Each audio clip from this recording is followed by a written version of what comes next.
दोस्तों ये तो गजब हो गया। ईरान ने मार गिराए अमेरिका के फाइटर जेट F-35 और F-15E को क्या कर दिया तहस नहस। यूएस पायलटों को बनाया बंदी। स्वागत है आप सभी का। आप देख रहे हैं द राजनीति का विशेष सेगमेंट खबर और विश्लेषण। मैं हूं जब्बार खान। दोस्तों क्या अमेरिका के गुरूर अब्राहम लिंकन को जख्मी करने के बाद ईरान ने वो कर दिया जिसकी कल्पना अमेरिका, डोनाल्ड ट्रंप या पूरी दुनिया ने नहीं किया था। आखिर F-35 और F-15E को तहस नहस करने की खबरों ने अमेरिका और डोनाल्ड ट्रंप को किस तौर पर कदम उठाने पर मजबूर किया, और क्या वाकई ईरान ने अमेरिकी फौजियों को बंदी बना लिया है। दोस्तों दरअसल ईरान की मीडिया में यह दावा किया गया है कि ईरानी सेना ने 2 अमेरिकी फाइटर जेट F-35 और F-15E को मार गिराया है। जाहिर तौर पर यह दावा ही अपने आप में ईरान के लिए और ईरान समर्थकों के लिए एक जश्न और उत्साह का माहौल देता है। दोस्तों ईरान की मीडिया ने तस्वीर भी दिखाई है। इसके अलावा F-35 के पायलट को भी पकड़ने का दावा किया है। थोड़ी देर में आपको मैं तस्वीरें दिखाता हूं दोस्तों, एक एक करके जिस तरीके से तहस नहस वहां पर क्या कुछ जो कल पुर्जे पड़े हुए हैं एक एक करके आपको दिखाऊंगा। इससे पहले कोहगुलियोह और बोयर अहमद ने मौजूद तस्नीम के रिपोर्टर्स के मुताबिक कुछ जानकारी ये आ रही है कि आज सुबह रेवोल्यूशनरी गार्ड ने एक अत्याधुनिक अमेरिकी लड़ाकू विमान को नष्ट कर दिया। विमान हिट होने के बाद अमेरिकी पायलट ने इजेक्ट किया, ईरान के भीतर उतर गया। तस्नीम की रिपोर्टर यानी कि वहाँ की न्यूज़ एजेंसी टीवी चैनल जो है, ये बता दें कि खबरों से पता चलता है कि अमेरिकी सेना को शक था कि उनका पायलट जीवित है, इसीलिए वो इसे ईरान की सीमा से बाहर निकालने की कोशिश कर रहे थे। लेकिन कुछ सूत्रों का कहना है कि संभवतः इस पायलट को ईरानी सेना ने पकड़ लिया है। दोस्तों अमेरिका ने F-15E फाइटर जेट को लेकर के क्या दावा किया है, इस तरफ क्या कहा जा रहा है आपको बताते हैं। अमेरिका का यह कहना है कि उसका विमान सुरक्षित है और ईरानी सेना के दावे को वो पूरे तौर पर सही नहीं मानता। हालांकि F-35 विमान को लेकर अमेरिका अभी भी चुप है। यानी कि दोस्तों जो दो फाइटरों को मार गिराए जाने की बात की जा रही है, उसमें अमेरिका के फाइटर जेट F-15E पर अमेरिका यह कहता है कि उसका यह विमान सुरक्षित है। लेकिन F-35 विमान को लेकर के अमेरिका की तरफ से कोई रिस्पॉन्स सामने नहीं आया। मगर अगर ये रिपोर्ट सही साबित होती है तो ये इस युद्ध की अब तक की सबसे बड़ी खबर होगी। कारण ये कि अब तक किसी भी युद्ध में अमेरिका के किसी भी पायलट को बंदी नहीं बनाया गया है। अगर ईरान ने ऐसा किया है तो अमेरिका के हाईटेक हथियार की क्षमता पर भी सवाल उठ खड़े करेगा। अमेरिका के अपराजय होने के भ्रम को दुनिया के सामने बेपर्दा कर देगा। तो फिर ऐसे में सवाल ये कि क्या कूटनीतिक बातचीत अब शुरू हो रही है? क्योंकि दोस्तों जिन कूटनीतिक बातचीत को लेकर के डोनाल्ड ट्रंप लगातार दावा कर रहे थे, ईरान खारिज कर रहा था। इस बीच में डोनाल्ड ट्रंप और नेतन्याहू ने ईरान को जिस तरीके से घेरने की कोशिश की, और फिर 3 मार्च आते आते ईरान ने अमेरिका के 2 फाइटर जेट F-15E और F-35 को गिराने की जो खबरें दिखाई, और उस पर अमेरिका का खामोश रहना F-35 पर बहुत कुछ दर्शाता है। यानी कि कई चैनल इस वक्त ईरान और अमेरिका के बीच में कई चैनल हैं। एक चैनल वो जो सीधी सीधी वॉर, एक चैनल वो जिस स्तर पर डोनाल्ड ट्रंप अपने तौर पर जो चीजें डील कर रहे हैं, एक वो जो डोनाल्ड ट्रंप ने जो एक टीम बनाई है कि बैकडोर से इन चीजों को, इन स्थितियों से कैसे निपटा जाए और इसमें बीच का रास्ता निकाल करके सुलह सपाटे की बात क्या हो सकती है। तो ऐसे में सवाल है कि क्या कूटनीतिक बातचीत अब शुरू हो गई?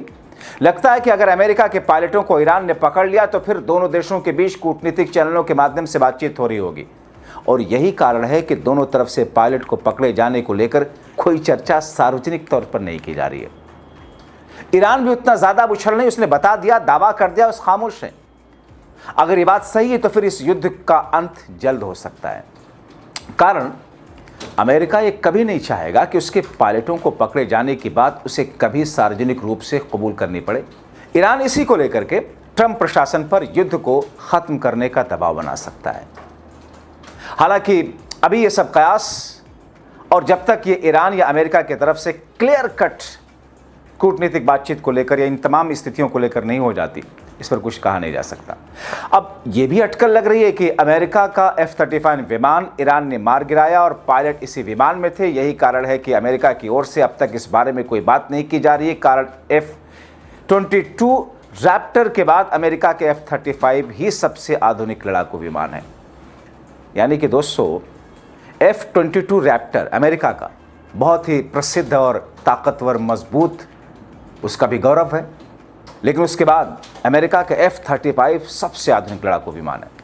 इस बीच अमेरिका के राष्ट्रपति डोनाल्ड ट्रंप ने ईरान को एक धमकी भी दे डाली है कि अमेरिका की सेना अगले 2-3 सप्ताह तक ईरान पर बड़ा हमला करती रहेगी और इसके जरिए ईरान को पाषाण काल में पहुंचा दिया जाएगा। अब इस पर ईरान की पसंद के स्पीकर मोहम्मद बागेर गालिबाफ ने अमेरिका के ईरान में गौरवशाली इतिहास को याद दिलाया। साफ शब्दों में ट्रंप को धमकी दी और कहा, साथ साथ ईरानियों को हौसला अफजाई की। संसद के अध्यक्ष ने सोशल मीडिया एक्स पर पोस्ट में आक्रमणकारियों के खिलाफ ईरान के प्रतिरोध और देश की रक्षा की कहानी सुनाई। उन्होंने आक्रामक देशों और उनके सैनिकों को अंतिम चेतावनी देते हुए कहा, ध्यान से सुनो, अगर आप हमारी मातृभूमि को गलत नज़र से देखते हो तो आप पूरे परिवार से पंगा ले रहे हैं। जब मैं 18 वर्ष का था तब मैं हथियार उठाया, अपनी मातृभूमि की रक्षा के लिए निकल पड़ा। मेरा प्यारा और अजय ईरान, हमारा शाश्वत घर। मेरे भाई हसन उस युद्ध में शहीद हो गए। आज भी मुझे उन्हें एक बार फिर गले लगाने की तीव्र इच्छा है। ये एक ऐसा दर्द है जो हमेशा मेरे लिए दिल में बस जाता है। और वो अकेले नहीं थे। युद्ध में मैंने अपने उन भाइयों को खो दिया जो खून के रिश्ते से मेरे नहीं थे, लेकिन मेरे परिवार जैसे थे। ऐसे योद्धा जो शेरों की तरह लड़े, हमेशा के लिए मेरे जीवन का हिस्सा बन गए। हम सब ऐसे ही हैं। हम अपने प्यारे देश ईरान के लिए अपना सब कुछ निछावर कर देते हैं। हमने ईरान के लिए अपनी जवानी, अपना खून, अपना पूरा भविष्य कुर्बान कर दिया। हम युद्ध भड़काने वाले नहीं हैं, लेकिन जब अपनी मातृभूमि की रक्षा की बात आती है तो हमसे हर एक इस राष्ट्र का सिपाही बन जाता है। लगभग 70 लाख ईरानियों ने एक राष्ट्रीय अभियान में एक सप्ताह से भी कम समय में हथियार उठाने, दुश्मन के खिलाफ खड़े होने, अपने देश की रक्षा करने की अपनी तत्परता घोषित कर दी। वो कहते हैं, मैं स्पष्ट रूप से कहता हूं, अपनी मातृभूमि की रक्षा के लिए हम सिर्फ बातें नहीं करते, हम खून बहाते हैं। हमने पहले भी ऐसा किया, हम फिर से ऐसा करने के लिए तैयार। अगर आप हमारी मातृभूमि को गलत नज़र से देखते हैं, दरअसल जिस तरीके से, जिस जोश, उत्साह और जज्बात को उन्होंने शब्दों के जरिए उड़ेलने की कोशिश की है, जाहिर तौर पर यह सिर्फ एक चेतावनी नहीं, बल्कि अपने आप को, पूरे ईरान के लोगों को, पूरे ईरान के फौज को एनर्जाइज करने का भी एक हुनर उन्होंने दिखाया। अब दोस्तों, जो अगर वाकई ईरान ने ऐसा काम कर दिया, हालांकि ईरान ने दावा कर दिया, तस्वीरें दिखा दी, अमेरिका तो मानेगा नहीं, लेकिन युद्ध रुकने का नाम नहीं ले रहा। कुछ भी हो जाए, आप देखिए कच्चे तेलों की कीमतों में भारी इजाफा। कई देशों ने ईरान युद्ध के बाद पेट्रोल और डीजल की कीमतों में भारी बढ़ोतरी कर दी। पाकिस्तान, हमारा पड़ोसी देश, आपको पता है, करीब 55% बढ़ोतरी इजाफा कर दी है और अब ये 520 रुपये 35 पैसे पाकिस्तानी प्रति लीटर पहुंच गया है। पेट्रोल की कीमत में 42-43% का इजाफा पाकिस्तान में हो गया। शुक्र है भारत में अभी वो स्थिति नहीं आई। अब देश में इसकी कीमत आप अंदाज़ा लगा सकते हैं। आप सोचिए, 450 के पार। अब दोस्तों, सबसे पहले नंबर पर जहां सबसे ज़्यादा महंगा हुआ हांगकांग है। 80% ऑयल प्रोडक्ट्स चीन से मंगाता है हांगकांग।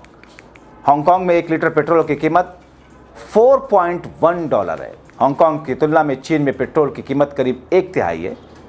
ये वजह है कि बड़ी संख्या में लोग पेट्रोल भरवाने के लिए चीन जाते हैं। हांगकांग में पेट्रोल की कीमत ज़्यादा होने से लोग प्राइवेट कार अफोर्ड नहीं कर सकते। 75 लाख की आबादी वाले इस शहर में केवल 8.5 से 9% लोगों के पास ही कार होगी। लेकिन कीमतें जिस तौर पर बढ़ी हैं ऑयल प्रोडक्ट्स की, तो क्या अगर ये युद्ध नहीं रुका अगले कुछ हफ्तों तक, और इस बीच में भारत में 5 राज्यों के विधानसभा के चुनाव खत्म हुए, चुनाव के बाद अगर युद्ध जारी रहा, तो आप कल्पना कर सकते हैं भारत में डीजल पेट्रोल की कीमतें कहाँ पहुँचेंगी, गैस की कीमत कहाँ पहुँचेगी। इसलिए दोस्तों, ज़रूरी है शांति का आना और ऐसे में इस युद्ध का रुकना, क्योंकि इससे सबका फ़ायदा, सबका भला है। वैसे भी युद्ध किसी चीज़ का सॉल्यूशन नहीं है। युद्ध रोकने के लिए भी सुलह की ही ज़रूरत होती है। हर समस्या का हल कम्युनिकेशन बातचीत ही है। आप क्या सोचते हैं? अपनी राय कमेंट बॉक्स में जरूर लिखें। अंत तक वीडियो देखने के लिए शुक्रिया।